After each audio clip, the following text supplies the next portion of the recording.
everybody, and welcome to another tune-up from Kenmore Violin Studio. Today we're talking about the weight of your arm and how to use it when you're playing the violin. To make a beautiful sound on the violin, in addition to fluid movements, we also need good contact between the bow and the string, specifically the bow hair and the string. And the question for today is, how do we achieve that good contact? A lot of people will tell you, well, the way to do that is to use the weight of your arm. I know I've been told that, you've probably been told it at some point too. And it sounds good to begin with, doesn't it? Using the weight of your arm to get good contact. That means we don't have to do any work. Sounds marvellous. There's only one problem, is it doesn't usually work. There's only one part of the bow that it will work in. And let's have a look at our friend the teeter-totter to think about why that might be. If I'm going to apply weight somewhere on the teeter-totter, there's only one place I can apply weight that's not going to knock it over. If I apply weight here or here, it's simply going to knock it over. If I apply weight right above the point of support, that's the place where I can increase the force between the teeter-totter and the supports. Okay, there's only one place I can do that. Anywhere else I'm just going to knock it over. And you've probably discovered a similar thing on your violin at some point.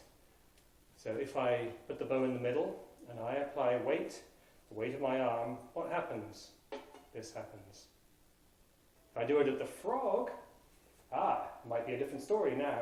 Now I can apply weight right over the point of support, which is where the string supports the bow. And here I can use the weight of my arm to get good contact. And this is one reason why playing at the frog is such a powerful thing to do. It's the most powerful part of the bow, and we can just relax the weight of our arm into the bow right there.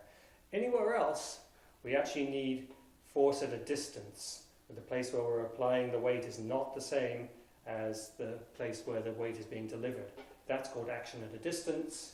You can try it with a pencil. If you try pushing down with a pencil at some distance away, if I simply push down on a pencil, I don't get any force whatsoever at the other end. In order to get force at the other end, I need to both push down and push up at the same time, and not quite in the same place. So I'm pushing down with my finger and up with my thumb at points that are separated in space. In physics we call this a torque, and this is what we do with our bows. And you've probably done it instinctively. If you were told to use the weight of your arm, you may have tried hanging your arm like this, because that seems like a way to get weight by hanging something. Doesn't work, but you probably tried it. We've probably all done that. And then you realize when the bow starts to cross, you didn't want that, so you'll keep it there and you'll instinctively start pushing up with your thumb. And if we do that here, we push up with the thumb, with a crooked arm, then we've lost all coordination of the whole arm, and you'll end up pushing up with the small muscles in your hand and generating a lot of unnecessary tension. A much better way of applying that torque is to use your whole arm, starting right here, where your clavicle or collarbone meets the sternum. That's the beginning of your arm. And even that can rotate a little bit and give you the pronation you need. The pronation is this, from my point of view, a counterclockwise rotation of the entire arm, which can happen very easily. And it'll give me the necessary upward and downward force, or torque, that I need to get good contact between the bow and the string at any point in the bow. The closer to the tip I am, the more of that torque or pronation I need.